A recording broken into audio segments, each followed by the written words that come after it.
Advanced AI settings for the Saber AT. First, you enter the camera's IP address and enter the settings like normal. Great, now you can see the preview. Then we go up to Settings, and on the left you can see AI Setting, a new feature.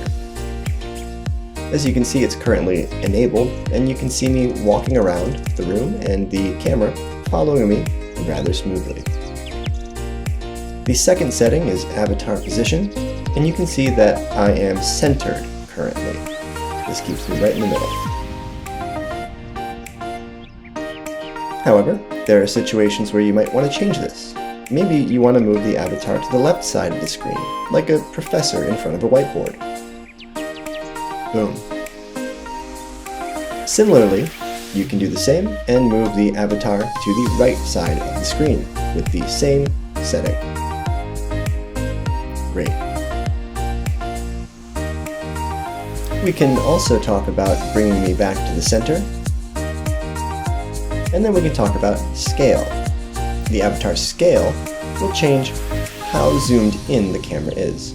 So we can zoom it all the way out to 1/20 to see a larger field of view. This is a 20 times zoom camera, and you can bring it down to 1/6 to zoom all the way in.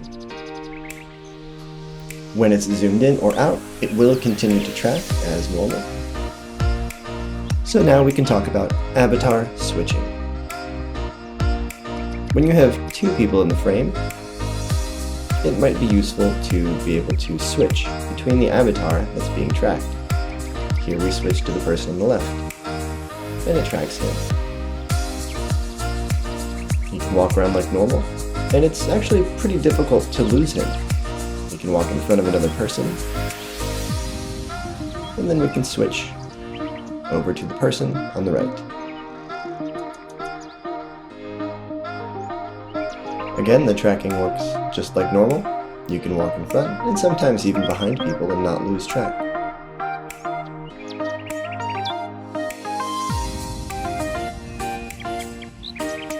These auto-tracking controls can also be accessed through the Remote Control's OSD menu.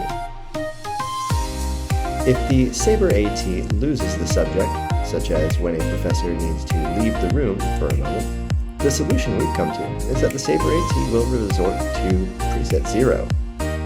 Now here we've set preset 0 as a full view of the whiteboard. You can quickly set a preset by long pressing 0 on your remote control, or set +0, or through your preferred control method, such as software or joystick controller. Thanks from Angekis.